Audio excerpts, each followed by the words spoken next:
Hi guys, I'm Sarah, the Real Simple Mama, and these are my, well, they think they're helpers, and we are going to do our updated video today about the landscape plan and the project that we have started. So I'm just giving you some basic tips. I've also decided that I'm going to write, after this is all said and done and I have progress pictures and even more suggestions and that kind of thing, that we will have an article on realsimplemama.com all about chicken plants and landscaping, as far as what to plant and when and other things that we've learned along the way. So you've seen our hanging baskets that are here. We did an experiment where we've been bringing some other plants in, as you can see, with hardware cloth, and that's sort of step 2 in my process in what I do to figure out what plants would be good for the landscaping within the chicken run, or anything which my chickens can actually access. Of course, stuff on other parts of my yard that are out of their reach, you know, that's a whole different story. So step 1 is me doing research and reading and looking for, number 1, you know, if you're in the US, I've mentioned it before, you can go to USDA.org, which is the US Department of Agriculture. You could type in your zip code, your address, and it tells you what zone you are in. So for me, being in South Central United States, I'm in the San Antonio area. I'm in zone 8, and that just kind of gives you a guideline. So now you can do all kinds of searches for, you know, full sun plants in zone 8 and perennials for zone 8, and it helps you kind of narrow down the plants that would work in your area. The next thing that I would do, which I guess is step 1B, is figuring out which direction your house faces and where your chicken run has sun or shade. And those are the factors that you need to know just in general for figuring out what to plant in your area, right? Then as far as the chicken run is concerned, the last step of research is making sure of things that are poisonous or not poisonous. You can, of course, plant things that are, you know, theoretically poisonous, but my chickens probably won't eat them. For me, the more reading that I've done, I've decided it's not worth the risk for me to plant anything that's poisonous, for 2 reasons. The first reason is there's just so many plants to choose from. Like, it's not like there's only 3 choices and 2 of them are poisonous. There's so many choices that I'm not really limited to only stuff that's poisonous. So I'm just going to pick stuff that's not. And the other thing is, I have a feeling if I had a huge area, like, you know, acreage that was, you know, fully landscaped, or, you know, there's grass and there's all kinds of established shrubs and everything, then my chickens probably wouldn't be pecking at the poisonous stuff because they have plenty of other choices. But if you're like me, and like I said, we've got the barren wasteland of rocks and dirt, and we're adding in, you know, a couple plants at a time, because they're bored or because they're hungry or whatever, they may get tempted to peck at something that's poisonous anyway. Does that make sense? So if you're like me and you're starting from nothing and you're trying to add what you can based on, you know, what the time that you have and the budget that you have and that sort of thing, because we're literally doing about 5 different chicken projects in here right now. Step 1 is all of the research and looking at stuff that's poisonous. And again, if it's one of those things that's poisonous, then it's like, yes, it may be pretty, but it's not worth it. You know, for me, it wouldn't be like, oh, well, I have this lovely plant in here and one of my chickens is dead, but oh, look at that plant. You know what I mean? I would still have so much regret that to me, it's like, no, it's not worth it. That, and honestly, see, here they are reaching through and grabbing some stuff, but they can't kill the plant, right? See?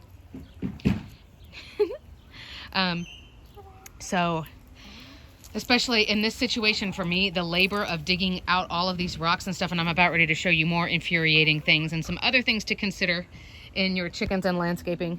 But with all of the effort that it's going to take, you know, I would never do something and spend all of this effort and money and time, and then it'd be something that's poisonous for my chickens. Like, that's just kind of crazy to me. So, and no judgment for anything else that anybody's planted or any of that kind of stuff. I just don't want to subscribe to the it's probably okay mentality, right? So step 2, after I've done all the research and I have my list of plants or whatever, I go to my local nursery. I'm looking at the variations that I like. I've looked at different pictures online as far as, and again, I'll have a more extensive write out of this as far as like, these are all the things you need to consider and research and read up on plants. But I look at, this is a Mystic Spires Salvia, which is a recent Texas superstar, a hardy plant for Texas. It is a salvia. It will spread over time. So it will, you know, we're going to plant it right where it is in this kind of area that has slightly less rocks. And over time, you know, assuming the chickens don't eat it, which so far they're ignoring it, and I'll explain that in a second, you know, that plant is going to spread. Obviously my tree is going to go up, but it's not going to spread right there, right? This is a hibiscus, a double bloom red hibiscus. It is not going to spread as far as like create more shoots. The plant will get probably about, it could get 4 to 6 feet tall and 4 to 6 feet wide. But as far as how much space it's taking coming out of the ground, that's not going to do anymore. Do you see what my children are doing? I don't know whose kids are those, but those parents really need a stern talking to. So here we have an adorable helper. Look at this. As soon as you start tilling the dirt, my chickens, and that was clear of rocks, I would just like to say, and that's why I'm not paying them. So step 2, what I do is I've gotten my plants, I've gone to the nursery, I figured out what it is that I want to buy. And of course, you know that you need to have a list of quite a few things, because I went to go get a couple of other plants at my nursery yesterday, and there were 2 out of the 6, I think, that I was going to get that they just didn't have that day. So the next step is I make a hardware cloth, which those of you who have seen my other videos, ouch, don't do that. Hardware cloth is the smallest opening you can get on any kind of wire. As you can see, it's also very rigid. It is sturdy, it holds its own, it holds its shape. Your 3 choices, if you want to see really quick, are hardware cloth. The next biggest opening, if I can zoom in a little bit there on the fence, that's chicken wire. And then the one with the biggest openings is rabbit wire. So then what I do is I've gotten the plants, I've gotten them home. I'm going to put them in the chicken run, but usually, you know, we get home from the nursery, you don't have time to dig all of your holes and stuff like right then. So what I do as a test, again, before I spend all of the time and energy and, you know, destroying my nails of digging the actual hole and actually putting the plant in the ground only for my chickens to eat it in 5 minutes, is I bring them in, they're still in their pot, they haven't been dug into the ground yet, and I put the hardware cloth around them. And what this does is it's not going to allow the chickens to kill the plant. And my chickens, I will say, they've never tried to actually like jump over and in. So that's not been an issue, but it gives them the opportunity to taste it if they want to. And then you can start getting an idea for, are they eating this plant? They don't want to eat it at all. And I will say, usually I let them, everybody's going to taste it. Probably, especially if, you know, the chickens are like mine and they don't have a ton of different kinds of plants in here. They're probably all going to taste it. So you're going to get 5, you know, in my case, I have 5 chickens. I'm going to get 5 little nips out of each plant. And this is a hibiscus. That again is the Mystic Spires Salvia. There's my shadow, which is super awesome. Then over here, I have 2 more. I trimmed that tree that was coming in from the neighbors, so the chickens have been playing hide and seek in there. Hi, Blue. Blue's getting her feet nice and cool. She's standing on that stone, right, Blue? Good job, Blue. She's like, man, I get all these seeds to myself. Awesome. You can see all about that pool and why I do that and how that works on that coop ventilation. Oh, man, look. That's a gigantic click beetle right there. Those things are hilarious. All right, anyway, so over here I have, this is a gold star Esperanza, which is another super hardy plant in Texas. It's gorgeous. It's a great pollinator plant. Blooms all the time, grows like crazy. It's another bush, so it's not going to spread like a bulb does, but the bush will get, I mean, again, 4 to 6 feet tall and wide. That gigantic thing on the side of my house that's like coming all the way up the window, that's an Esperanza and 2 hibiscus next to it. And then this is a tiny little baby bottle brush. So cute. That will also get big. So what I decided to do in my case was I wanted plants, again, that are not poisonous. I wanted them to be perennials, which means they will, you know, they will freeze down in the winter and they will go dormant, but they won't die. And then the next year they will keep growing. They're not like a little flower, like, you know, daisies, marigolds, a lot of that stuff, you know, pansies, a lot of those things that basically live for a season and then that's it. But then the other thing that I wanted is I wanted plants that were going to be able to grow big so that my chickens can eventually hide under them and get like some shade, get some cover, you know, if a hawk or something flies by and they want to kind of hide a little bit, give them some opportunity to have some cover. Because my chickens have never really gotten to have that very much. And I apologize for the plane. So step 1 was do all your research, get your list, look at pictures, make sure a plant's not poisonous, do all the homework. Okay. Step 2 is go and buy them and then have some kind of guard. Again, I recommend hardware cloth. The only reason I used rabbit wire here is this plant has been around my chickens for years in a pot. So I knew they're not going to try to eat this. What I didn't want them to do is play in the freshly tilled ground and basically dig up the root system. Not even to eat it, just because they like to dig around. I like, look at this. Everywhere that I've made a new hole, I'm digging holes for the grapevines And I mean, look at what they're doing. And you don't want them to be doing that and have access to that new plant that you just put in the ground and be able to get into the roots, because they're not going to try to eat the roots. Gracie. They're going to dig around and look for bugs and look for worms. And that dirt is cooler. And this is new and exciting and fun. And Blue thinks she's a grapevine. Blue, what you doing, girl? And then they're going to dust bathe in it. So, and then what I do, step 3, is whenever you're ready, I mean, hopefully within a couple weeks so you can get your plants out of the pots. Step 3 is that you actually put the plant in the ground. But then once you do, you still need to protect it for a while. Number 1, to let the plant get a head start where they can establish their roots. They can spread their roots out right, because now they won't be root bound in a pot. And they can just get acclimated to the new soil. And they'll need to be watered more frequently. So honestly, what I'm going to do is when that hibiscus is in the ground, it's going to be a lot shorter, right? Because what's above ground right now in a pot will be in the ground. And then I'm just going to go thunk, and I'm going to put that hardware cloth right around it after it has been established. I will say that the plant will usually hold the hardware cloth up on its own, so you don't have to mount the hardware cloth or stake it or anything.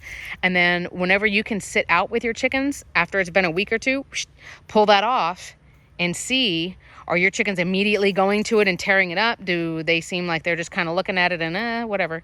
I've had this hibiscus right outside the fence for a couple of days where they could grab at it if they wanted to, and they've totally ignored this plant. I was going to show you another plant that I've been testing for a while is this thing. And this pot, I know it looks weird. It's because it's a bucket from the Dollar Tree, or a basket, I guess. And I just drill a couple holes in it, and there you go, pot for $1. This is a lemon balm that I bought as a tiny little sprig about a month ago. And you can see it's completely exploded. Herbs, especially once they get warm, are very aromatic. So if it's peppermint, then you can smell the mint from a couple feet away when it gets warm or right after you've watered it. And anything that has any kind of mint scent or lemon scent, so lemon balm, lemongrass, anything like that, and lavender, and to an extent rosemary also, those are great to put around because they are fly repellents also. But as you can see, this has been out here all day and the chickens haven't touched it at all. So the 2 concerns you've got to think about when you're putting plants in is, you know, them eating the plant and then them digging at the dirt, or in this case, they'd be hopping in the pot and trying to like lay an egg in it or dust bathe in it. And I mean, I don't know. Bird brains. So let me show you real quick what we're planning on doing as far as the grapevines are concerned. And then I will add on to this video when all of this stuff is in the ground. The hanging baskets, as a side note, since I'm almost like hitting my head on them, the hanging baskets are for color for me. And for some reason, I don't know why, you can never buy just an empty hanging basket. I've never seen one for sale. So, you know, I will use these, and then, you know, if these, like this is a sweet potato vine, that's a bougainvillea, so that's going to be gone by the end of the season, then I will just put something else in there. This is a lantana, which is another one of my favorites, super hardy Texas plant. They come in all different kinds of colors, great pollinator plant. And then that's a marigold and a sweet potato vine. But I like these because, again, if it grows and hangs down low enough, the chickens can give it a trim, but they're not going to be able to jump in it or eat it or anything like that. I do clip a wing on each of my chickens. They each have one wing clipped, so they can't do any significant flying. They can probably hop. They can fly up into the second level of the coop, so they can fly up right there, and they could probably fly up onto the top of my chair, and then that's it. So the hanging baskets are another option, but that's not really going to provide any significant shade, and that's not going to be significant nutrition for your chickens, because as you can see, I mean, that lantana is already huge, and it's still going to have to trail quite a bit more before my chickens can reach it. So, excuse me. So rude. So what I'm going to do is, with the hibiscus and all of the other just regular bushes and plants like that, we're going to just dig the hole, put them in, and then keep them protected with the hardware cloth. And then what we're doing with the grapevines, I wanted to give you just a little bit of extra information on here. What we're doing for grapevines, and this is another consideration, if you decide you're going to plant something, always be prepared for the unexpected. Be prepared for, you know, the previous homeowners or whatever to have done like the dumbest, most unhelpful thing possible. So not only am I dealing with like this rock catastrophe, like I should have named this chicken run, instead of naming it Jurassic Park, I should have named it like rock profanity, because it's like the bane of my existence. So what I'm doing is one grapevine's going to go here. The other one's going to go immediately to the left of that pot, and I know got my shadow in the shot again. What an amateur. So they're going to be about 6 or 7 feet apart, which is good. They could spread all the way to the corner, and then theoretically they could keep spreading along that rabbit wire if they want. But what I decided to do, and I talked about this in the previous chickens and landscaping video, the one called The Plan, that I did want to, because I have a ton of extra rabbit wire and I'm trying to get you the perspective from here. I put this rabbit wire, we tried to staple gun it, we ended up using angled nails, just nails in at an angle to hold it. And the rabbit wire's not gone all the way to the ground. I wanted it to get up a little bit higher than the fence line, which is about 5 feet tall, because what we'd like to do is to try and keep this fence protected and strong for as long as possible. I am very wary of letting plants grow directly on wood structures or on brick or something. Now, if it's a wood trellis, something that's specifically designed to hold the plant, then okay. But the fence, you know, it wasn't designed for that. So I put this here so that we end up with a gap, if you can see there. So the goal is to have some air here between the fence and the rabbit wire. The grapevine will grow. I'm going to train it and guide it and you know, zip tie it and stuff so that it goes onto the rabbit wire. I mean, there's so much noise today, I'm sorry guys. And that way, in theory, the grapevine won't really be growing on the fence at all. It will also give it some air between the grapevine, which would be on the right, and the fence. There'll be like a little air zone in there for circulation to just help the plant. Now again, grapevines are perennial vines, which means they'll continue to grow year after year, that same plant. I am going to prune them down in the winter, but I don't think I'm going to hack them all the way to the ground. I'm probably just going to take 2/3 of the length off. But now they've got this entire rabbit wire stretch that's probably 15 feet long total for 2 vines. And then, like I said in the previous video, we're still looking at ideas of doing like a little awning. If think about like an upside down J that I want here to just go up and then curve over and then just stay open like that, so the grapevine can grow up and over and create a ton of shade with those big beautiful leaves, and then my chickens can have a little shady zone over here. And we're back for the end of this project so far. This will be the last landscaping video that I do until we get a whole bunch of other stuff done.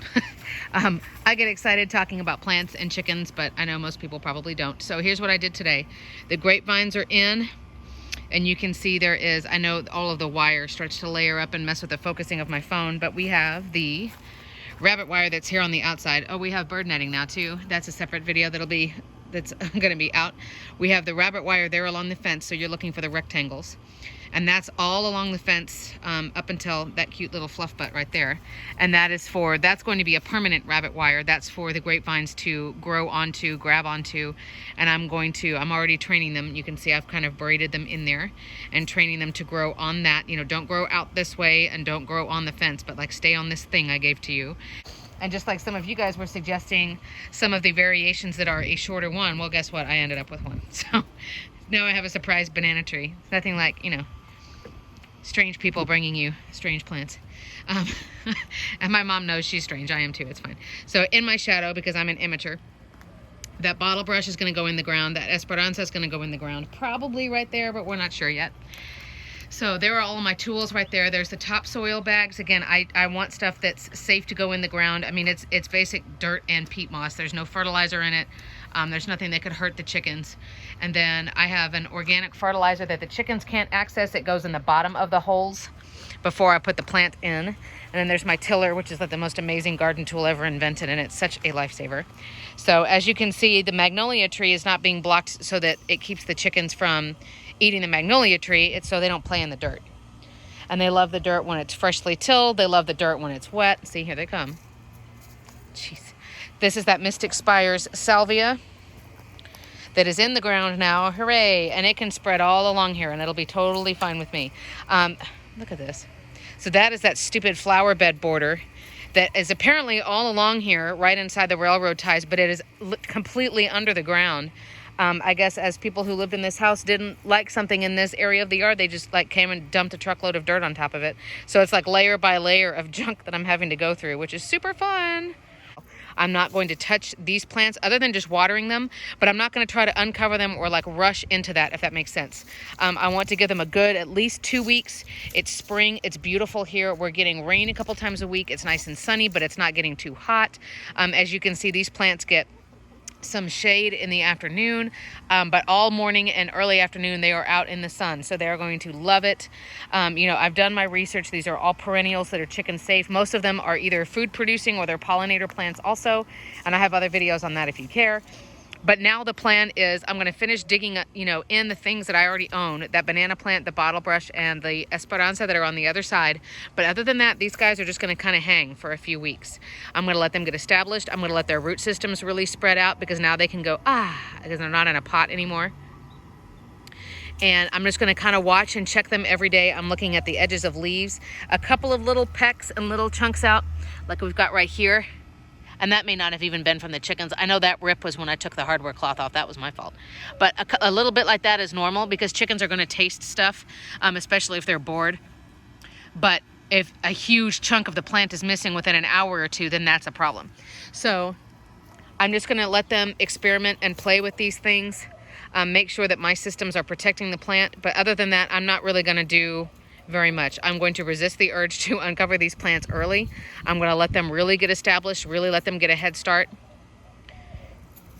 And what kind of stinks in my situation is it's now the end of April, and at least in my neck of the woods, it is recommended that anything that you want in the ground, like before, you know, late fall when things cool down, we're talking like October, November, you need to have it in the ground by Mother's Day. Well, Mother's Day is just a few weeks away. So I might get a couple of more plants in here in this area that I haven't bought yet. You know, I had some things on my list of that, like, you know, checked all the boxes. It's a perennial, it's chicken safe, it's a good pollinator plant, you know, it has the look that I want, you know, it fits in the space that I have, etc., etc. Somebody's playing with the lemon balm.